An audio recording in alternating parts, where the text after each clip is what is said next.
What's up guys, my name is Ace, and today I wanted to share my list of my top 10 favorite abandoned features in Call of Duty. These are things that were introduced at some point. They could have appeared in one or multiple Call of Duty games in the past, and we just haven't seen them reappear since then. Because I think over the years they have had some excellent ideas. Maybe they weren't fully fleshed out, maybe they needed a little bit of work. I'm not saying every one of these features was perfect, but unfortunately in many cases they were abandoned before they could really iterate on them and improve them over time. Now unfortunately for many of the things I list out today, they're simply not compatible with modern Call of Duty, and therefore I'm by no means expecting all of these to return or anything. But that doesn't change the fact that I just wanted to take a look back at the franchise and discuss some of these excellent features that we've lost over the years.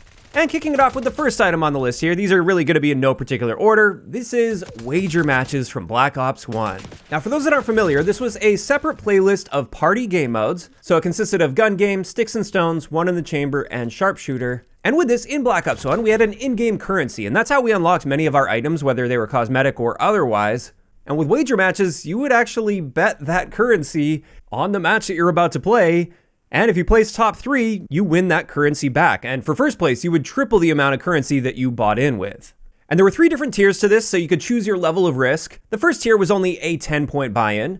The second tier was a 1,000-point buy-in. And then finally, we had the high roller tier, which was a 10,000-point buy-in. And that meant if you got first place, you would win 30,000 points. And that one really got the heart pumping and really got the adrenaline going. And that's what I really liked about wager matches, is it added what felt like real stakes. Now, obviously this was an in-game only currency. You couldn't spend real money for it or anything, so you weren't gambling real money, but you're still gambling something that is important in-game. And I just found that to be really enjoyable, and I definitely miss those wager matches. Now, unfortunately, to have a system like this, you also need to have some form of an in-game currency, which most modern Call of Duties don't have. And then on top of that, I think there's a lot more potential for backlash these days if you put gambling mechanics like this directly into the game, especially after living through the loot box era of gaming. It's definitely frowned upon a lot more to have gambling mechanics in it, so I think that's another reason that we probably will never see wager matches return, but I definitely feel they deserved a spot on this list. Now this actually segues nicely into the next item on my list here that relates to what I was just talking about, and this is some form of an in-game currency that you earn rather than buy that can be used to buy various items in the game, especially cosmetic items. Now this is something that we have seen in multiple Call of Duty games, and really ones that aren't like extremely old. Like we saw this in COD World War II with the armory credit system. Infinite Warfare had a salvage-based system. And with this, these credits could be awarded through daily challenges, weekly challenges, or even just putting the time in. Every time you finish a match, you get a little armory credit bonus. They can also be used as a great incentive to finish matches, where they can make it where you only get these credits if you play the match all the way through. If you back out early, you don't get the credits for that match. And this is something I really miss, because in those games that had a system like this, every single time you played the game, it felt like you were making progress towards something real. Because you're just constantly building up this currency, and then with that currency, you can buy the things that you want. And it's one of the reasons World War II had the best supply drop system in franchise history by far, and I actually really didn't even mind it at all in that game, because you could get lucky and get cosmetic items through a supply drop, or you could just save up your armory credits and buy that exact item that you wanted. At least in many cases. There were some cosmetic items that were locked to supply drops only. But in either case, that is something that I really miss. It also opens up the opportunity for the first thing we talked about, wager matches. And it's something that I do hope we eventually see return to the Call of Duty franchise. I don't see it happening anytime in the near future, though. Next up on my list, I want to talk a little bit about double XP tokens, and more specifically how they work, because as you probably know, in modern Call of Duty, when you activate a double XP token, it is real time, which means this includes all lobby time in between games or while you're searching for games. If you activate one and then something comes up and you have to step away from the game, well, too bad, you just wasted that double XP token. So the one part of this that was abandoned is just simply having double XP tokens only count down when you're in the actual match itself. That's how they used to work back in the day, and I think that's like the bare minimum that I would really like to see. However, there was another double XP token feature that was added. I believe this was Infinite Warfare, where for your double XP tokens, you apply it after the game and it applies to the previous match. So instead of a time-based thing, once you finish a match, you can decide to spend that token to double the XP that you already earned in that match. And this is really great for the player experience because if you didn't have a very good game, then you could just hold off on spending that token. Whereas if you really went off in a match and you got a ton of XP, then at that point you could decide to double that XP with your double XP token. And I really thought that was a cool idea, but unfortunately they did abandon that one. I think it was maybe a little too player friendly, but at the very least, I'd love to see those double XP tokens work like they used to, where they only count down in in-game time. Now after that, another feature that was abandoned, and we haven't seen this one for quite some time now, this is Clan Wars, which were events that would take place in-game that encourage you to form a clan and play with your clanmates to complete certain objectives by winning in various game modes. And there were various rewards that you could earn by doing this. Now the funny thing here is, on a personal level, I wasn't a big fan of Clan Wars because I generally preferred playing solo back in the day, and these Clan Wars events would take place in regular public matches. So when there was a Clan Wars event, which would usually take place over a weekend, basically all of the regular modes outside of like free-for-all style modes would just get flooded with full parties of people. And not only just full parties, but also full parties that would back out the moment it looked like they were going to lose. Because the whole purpose is to get wins, and if you're not going to win the game and you know that, it's inefficient for you to stay in that game. So then they would just back out. So it was either get stomped on by a clan, or gain the upper hand against a clan, and they immediately leave the game, and you don't actually get to play out the full match. So I really didn't like how they handled that, but in saying that, I know there were a ton of people that absolutely loved Clan Wars, and it was one of the things that really kept them engaged with the game and the franchise. So I think there's still potential there. I think there just needs to be a little bit of adjustment to it. Like if there's ever a Clan Wars event active, there better also be a mercenary mosh pit active at the exact same time, or make Clan Wars its own separate playlist and handle the structure for that different while still encouraging people to party up and play in it. In either case, it is an abandoned feature that I think had a lot of potential, and we just haven't seen it for quite some time now.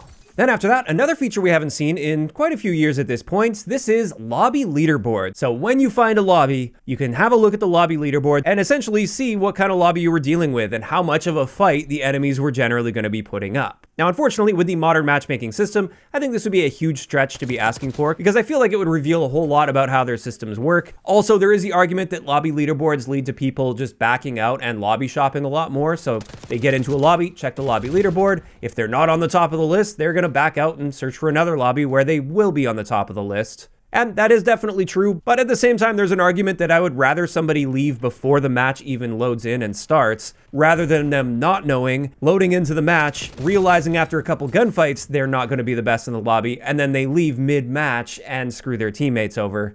In either case, I always really liked the lobby leaderboard system because it gave you a nice indication of like how difficult the next game was about to be. And for me, it would often determine whether I was going to mess around with something or maybe work on some challenges or something, or if I really need to lock in and use a meta weapon. Next up for an abandoned feature that we haven't seen since, I believe, Infinite Warfare. This is a Pick 10 created class system, or at least something really similar to Pick 10, that allows you to make trade-offs and sacrifice things like perks or equipment or attachments in order to really build yourself up in some other area. So if I want to sacrifice all of my perks but really max out on attachments, I can do that. Or vice versa, I can sacrifice my attachments, max out on perks, or I can max out on equipment. Or if I don't want to use equipment, I don't have to, and I can spend those points elsewhere. And that also means not everybody is spawning in with a lethal and tactical every single time they hit that respawn button, which I think balances lethals and tacticals out better. Overall, like I said, I think this is just the best created class system we've ever seen in Call of Duty, and I'm sad to see that they've effectively abandoned it. I know Gunsmith is here to stay, it is a core part of modern Call of Duty, but I think there's a way that you could integrate that and still make it work where you get the best of both worlds.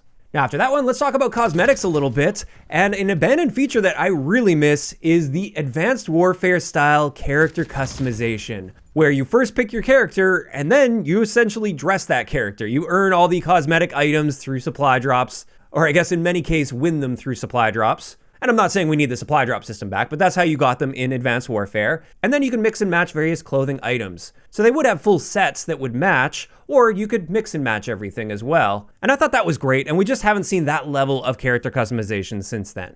Unfortunately, that obviously isn't compatible with the current monetization system where they have operators and operator skins. They would have to see an entire rework of all of that, so I definitely don't expect this to be coming back, but it is an abandoned feature that I definitely feel deserves a spot on this list. Next, another feature we haven't seen in quite some time is some form of a boot camp or combat training playlist for multiplayer, where it's a mix of bots and humans, and it's designed to be sort of a welcoming area for brand new players to get a feel for things.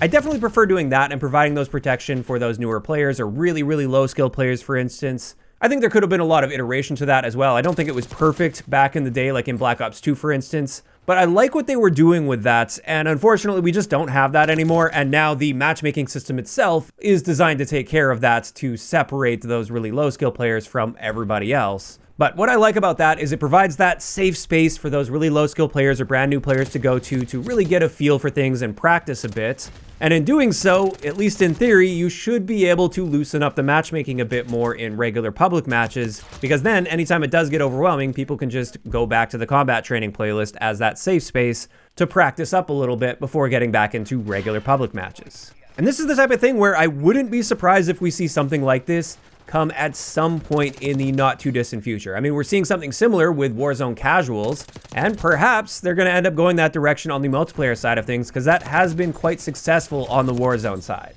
And with that, I've got just 2 more items on the list here. And the next one I'm going to talk about is something I've beaten to death over the years, but I still continue to bring it up because this is something that was abandoned that I think killed a huge core part of Call of Duty, and especially the community aspect of it. And this feature is persistent lobbies by default. Or hey, maybe even a compromise and the ability to toggle on persistent lobbies. So if you want to stay in a lobby, you have the option to do that, so that you can consistently get rematches, you can develop some friendships and rivalries over multiple games. If you have a good connection, you can stay with that good connection game after game after game. There were so many amazing benefits to having lobbies that stayed together, and unfortunately, we just haven't seen that, at least by default, since Modern Warfare 2019. And that's one of the biggest things that I really wish they wouldn't have abandoned. Now, this just leaves us with number 1 on my list here, and this is something I'm honestly a little bit surprised we haven't seen in more Call of Duty games. And this is the different strike packages for our streaks. Specifically, Assault, Support, and Specialist. This is something that was introduced in the original Modern Warfare 3, and then we also saw a version of it in COD Ghosts. And basically, Assault streaks would be your standard lethal kill streaks, the regular kill streaks that we've currently got, where any progress toward that streak will reset every time you die. Then you have support streaks, which should be 100% non-lethal. I know they weren't in the original Modern Warfare 3, and that was one of the big problems with it back then. But in a perfect system, the support streaks would be completely non-lethal, but the twist there is it doesn't reset your progress when you die. And then finally, Specialist, where instead of earning kill streak or score streak rewards, you earn your perks up until the point where if you go on an 8 kill streak, for instance, you get a Specialist bonus where you get all of the perks in the game active on yourself. I felt that was such a good system, and I'm blown away by the fact that this hasn't been appearing in more Call of Duty games, at least. Because in my eyes, it offers a little bit of something for everyone. If you know you're not a very good player, you're probably not going on big streaks, well, you can still be a good team player by using support streaks. If you want to get those lethal streaks, you can do that just like we currently have, but there's a risk there, and that is if you die, it resets your streak. And then finally, if you just want to buff yourself up and you don't really care about earning things that get kills for you, you just want to make it so you are more capable of getting kills and staying alive, that's where Specialist comes in. And all of that just adds so much extra depth to the gameplay experience. And I would love to see something like that return in future Call of Duty games, as long as support is 100% non-lethal. And there we go. That's going to wrap it up for my list of 10 abandoned features that I miss from older Call of Duty games. I know for many of them, I'm fully aware that they're just never going to be coming back, and that's a bit unfortunate, but for some, I think there's potential. I think there's a chance to see some of them come back in the future, or at least some version of them coming back in the future with some adjustments. Now, of course, this is just my list, and I'd love to hear from you guys in those comments down below. First off, do you guys agree with many of the items on my list?